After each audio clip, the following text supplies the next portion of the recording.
Croutons Senior checking in this morning. I'm going to make a little shorty, hopefully, here on how I make these nice little croutons. Right here I have some scally bread, it's called, and I'm cutting it up.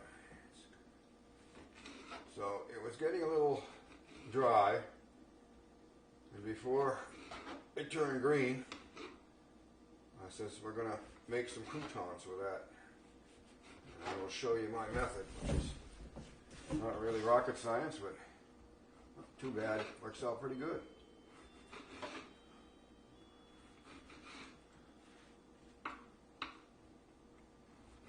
These will be unseasoned, the ones I'm making today, and I will be putting them aside, and when I want to season them, I'll be able to do that, and I'll make another video of it, or an extension of this one perhaps. But anyways, this is just a quickie on how to recycle bread, I guess. Alrighty, let's see here. We got these. Anything that hits the floor will be going out for the crows. Alright. And we got some more coming here. I don't want to overload the plate. I have 2 plates here. And the microwave is going to play a big part in producing these. I'll show you how it's done. Not rocket science. Just got to be careful you don't burn them, which I have done. They get a little bit too dried out, so to speak.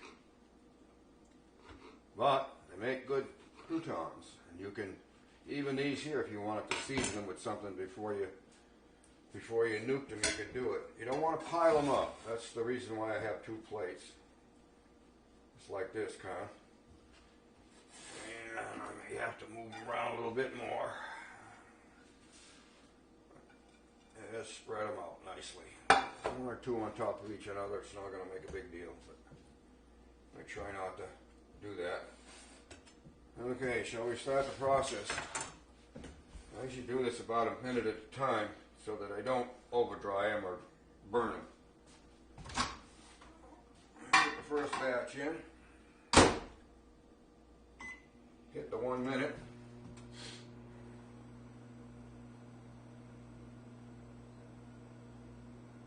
I'll check them at about halfway done. Time depends on how dry the bread was anyway, so we shall see at the 30-second point. I'll give them a quick peek.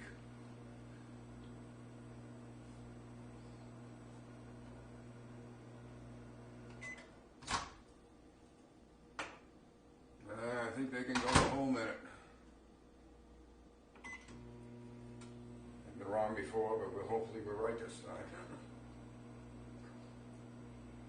Now this is a process, and what you'll find sometimes is the bread wants to tend to stick to your plate, but it's not a big deal. You just kind of use a spatula and loosen them up. Okay, I'm hoping here. I've had good luck doing this. Don't have to use the oven or anything, just the microwave will dry them out and take them out. I'll put the second one in. Before I do that, I will check to make sure that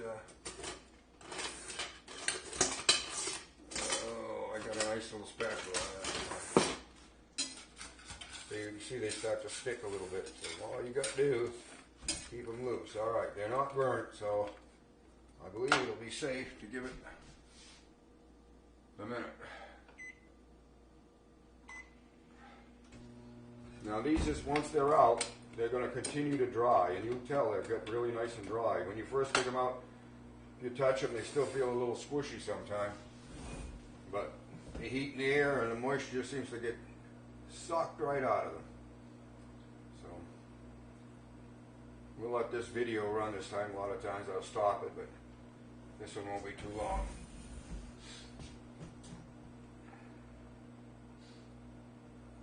Check here and see how they crunch it.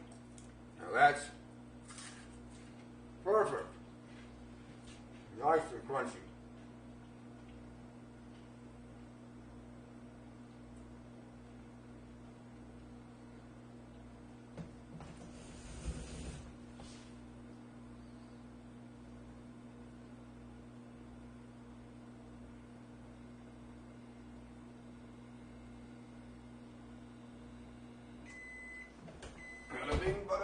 second one is done. 1 minute. Now that one there is a little bit drier, evidently, and any really super crispy ones you're going to have to get out, so play with the time sometimes. Alright. So that one probably should have gone a little under a minute. One piece of bread may have been quite a bit drier than the rest. Slice, I should say. There you go. And they're all crunchy. I just have a nice little sealed container here. And we're going to put them in there.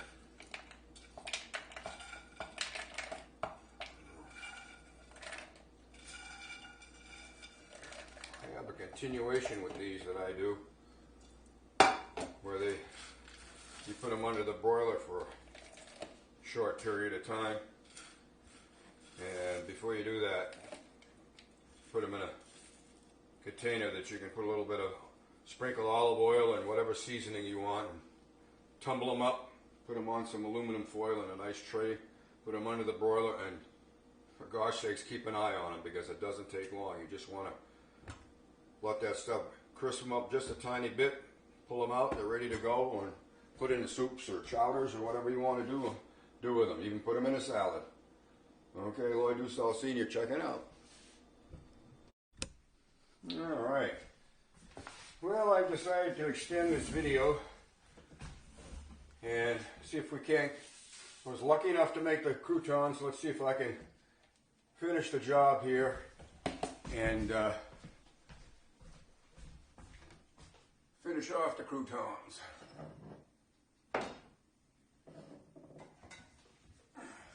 Okay. Almost forgot the most important ingredient. We need some good old olive oil here. So what I'm going to do, put all these critters in here like that, and I'm going to sprinkle a little bit of paprika on there, not too much. Parsley flakes. Come on. And I can add more if I want to as it's mixed. And some garlic powder. Alright. And I'm going to a little spatula here. Just want to move this stuff around a little bit. I'm going to put a little bit of oil on it. I don't think this will take too long, so I'm going to step aside here for a second and turn on my broiler. There we go. So we're putting a little bit of Earl in there.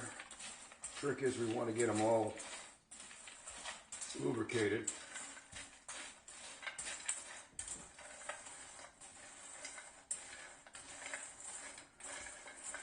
A little more won't hurt, that's for sure.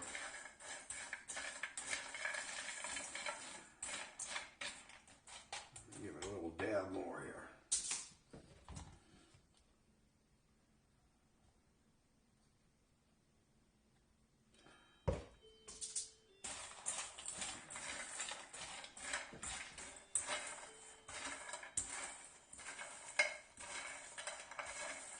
That's what I'm trying to do, pull them up so they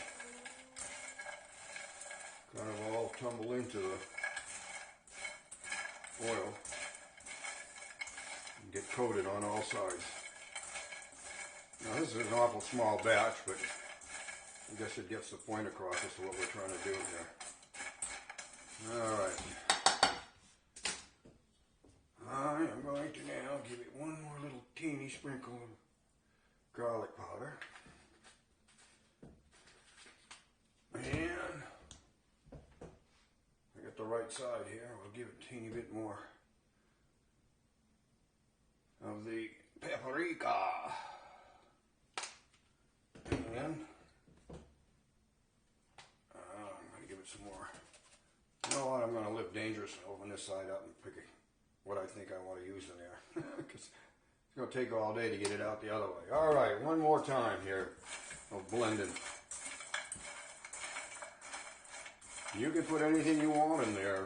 You know, if you want to put some hot pepper or whatever ingredient you want to make your croutons taste like. Now these are getting pretty good. They're coated pretty nice now.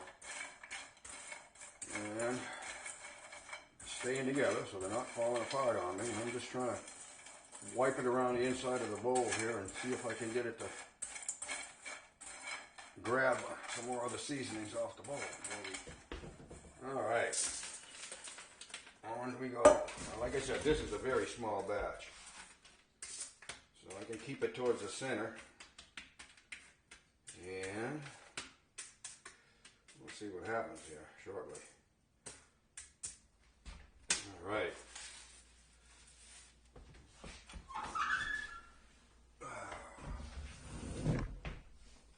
I got a frying pan in the way at the moment.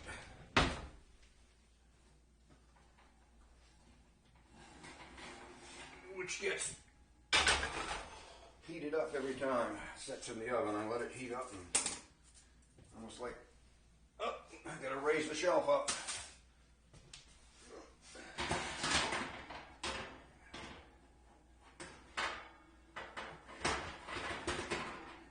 All right, I'm right on the top shelf, as they say. And these are not gonna stay in there very long. This won't take long, the man says.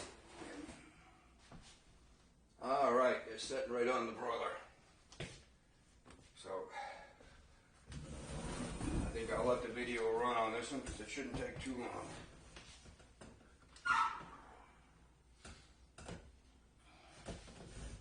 I got a real close eye on them because believe me, under the broiler, it doesn't take long for things to head south. And the smoke to head north.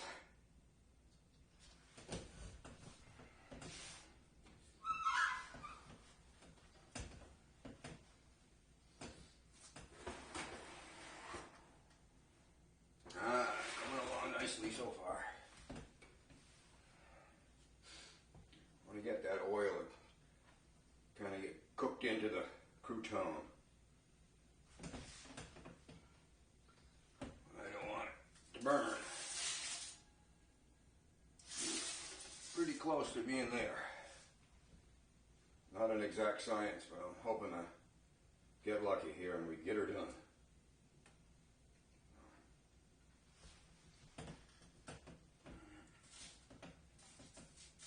One thing you can check off, it's not going to hurt. I will call that done and almost too done. That's how fast it can go from croutons to burntons, as it were. But anyhow, that's how we go. Yeah. I will do is I will scoop them up. I can use my plastic scoop here. Try to get them in the container. And that's all there is to it. Under the broiler part is the tricky part. Like I said, I only got a little teeny bit further than I wanted to, but I think they'll be fine. All right, so if you want to make croutons, you get a bunch of old bread laying around. It ain't moldy, but a little dried out. I'll give one a taste here, see how we got. Mighty crunchy. Not bad. Well, I do Saltine, you're checking out. I hope you enjoyed that and give it a try sometime.